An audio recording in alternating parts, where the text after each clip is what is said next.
I was looking for inspiration in the elements offered by Canva, and I found this simple Harry Potter character. Too bad it's a paid element and not ideal for animation either. Let's make a similar one that's 90% basic shapes, and that will be suitable for animation. Let's do it. Find the shapes. We'll start with the head, so we'll choose a circle. I find it works best if I make the shape transparent so I can see the image I'm trying to create. The first thing to do is place the basic shapes in the desired position. We'll tackle color and placement and layers last.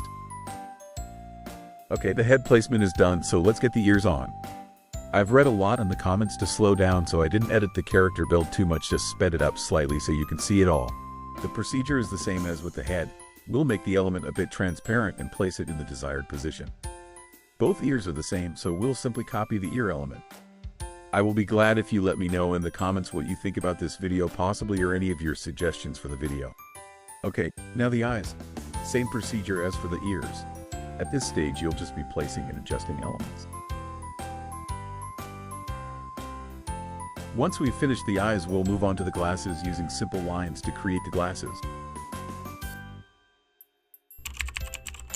The lines are simple to work with, but they snap around other shapes, so placing them is a bit of a pain. But with a little patience, it can be done. I recommend placing these just roughly at first, and then come back to them after you've placed the elements in the layers.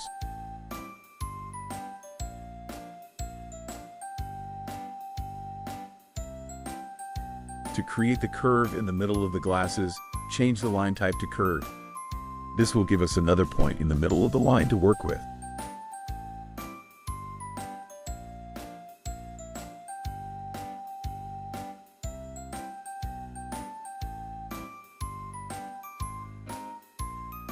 Alright, let's go back to the elements and let's create a mouth.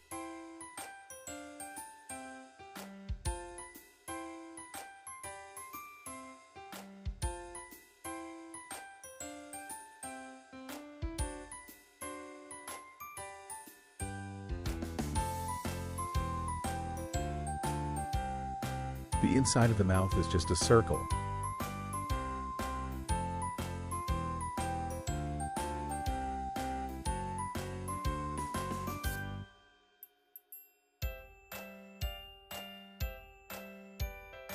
We've got the mouth done. Let's go to the scarf.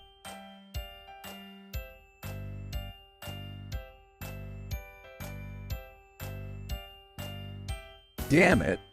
Again.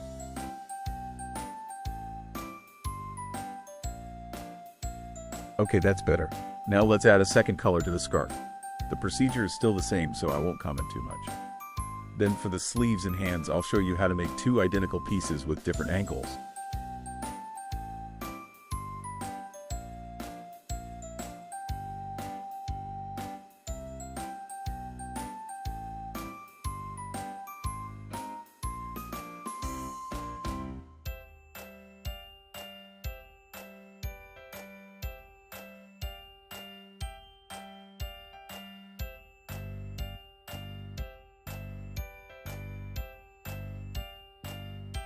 We've got the scarf ready, so let's make the body.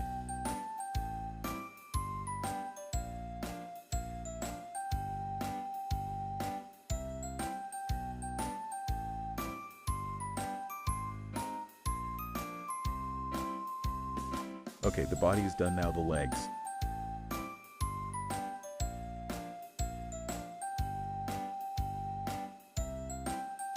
It's two of the same shape, so we'll copy this shape. Okay, that was the legs, let's go to the sleeves.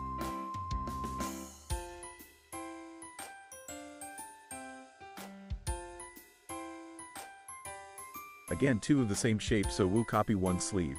Let's open the layers folder. The shortcut is Alt+1. Here we'll switch to the Arrange tab. And in the Rotate box, we'll delete the minus sign in the angle and confirm Enter. This will mirror rotate our sleeve. We'll create the hands the same way.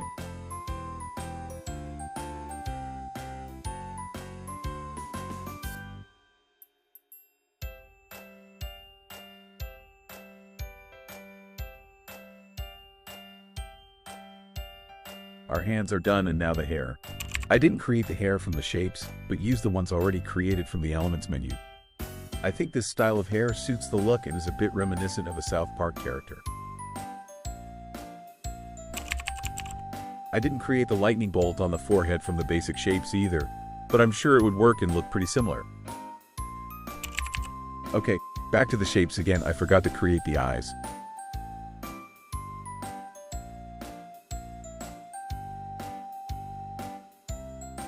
We have the base shapes placed so we can remove the transparency.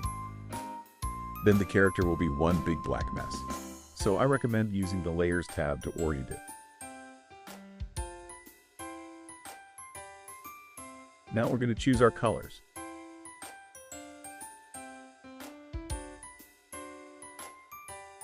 For the eyes, we're going to create a black line all the way around to create the effect of the glasses. You can find the line settings in the Border Style tab.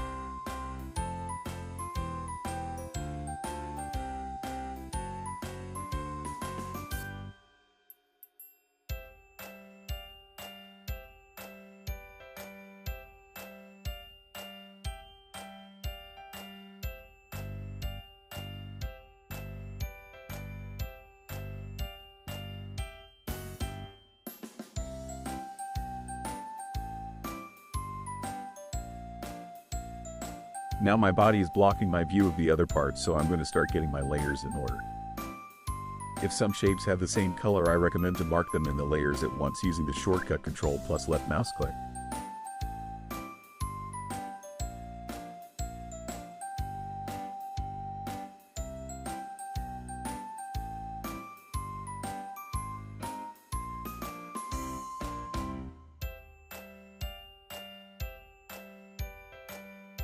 Here I found that I forgot the zipper of the coat, so we'll create that using a simple line.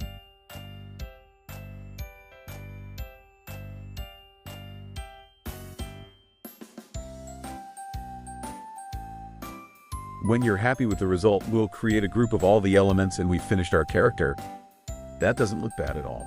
Let's show you the detailed placement of the elements in the layers. First we have the zipper, the pupils, the lightning bolt on the forehead, the hair, the top of the scarf, the bottom of the scarf, the sleeves, the body, the shoes, the hands, the mouth, the parts of the glasses, the eyes, ears, and the head. This is just a basic layout that can change as needed during animation. Let's create a talking animation. If you are interested in making more animations, check out my other videos. I would like to create a talking animation similar to South Park. We start by copying the ears twice and overlapping the mouth of the character. We can leave a small gap.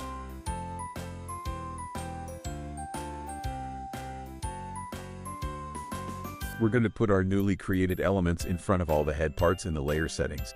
As you can see, the arrangement in the layers has changed a little bit. Now let's upload our speaking sound. Click on the recorded sound and it will appear on your timeline. I don't know why, but when I was recording this tutorial, Canva wasn't displaying the soundtrack correctly. Normally on the bar, you see the audio track like this. First, we choose on the timeline where we want our character to start talking. So simply change the position on the timeline of your audio file. Now go to the Layers tab and create a group of all the head elements.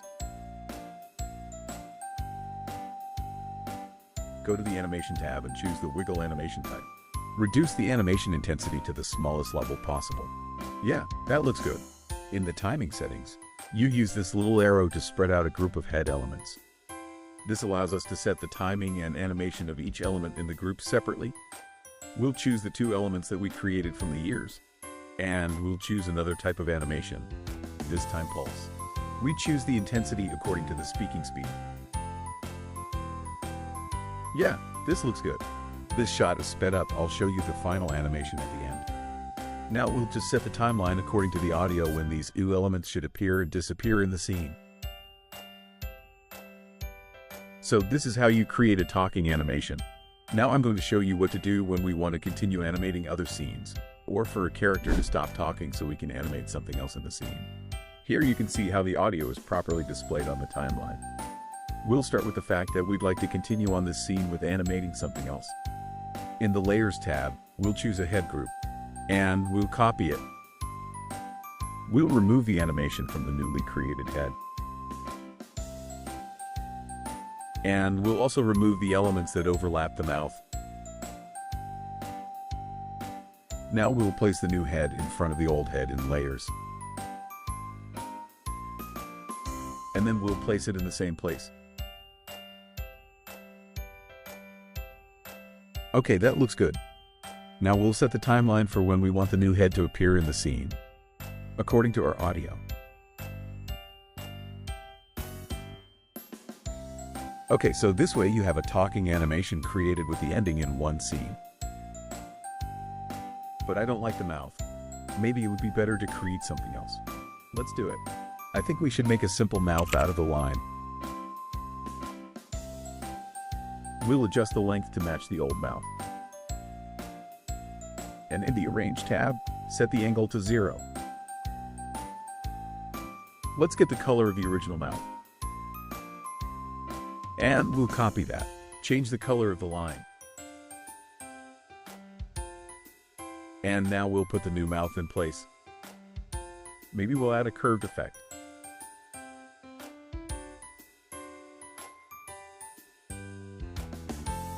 That doesn't look bad. And change the thickness of the line. We'll set the same time on the timeline as we did on the non-talking head. And finally, delete the old mouth. And that's it. And now I'll show you how to end the talking animation when we don't need to continue on the same scene. It's much easier and faster. Select the entire scene on the timeline and press Ctrl D. This will duplicate the entire scene. Now just remove the head with the talking animation and set the head without animation in its place on the timeline. On the scene where the talking is taking place, remove the head without animation. You will set on the timeline by the audio how long the scene should run. That's it. Let's see what we've created. I just added some background. Wow, this was the best tutorial I've ever seen.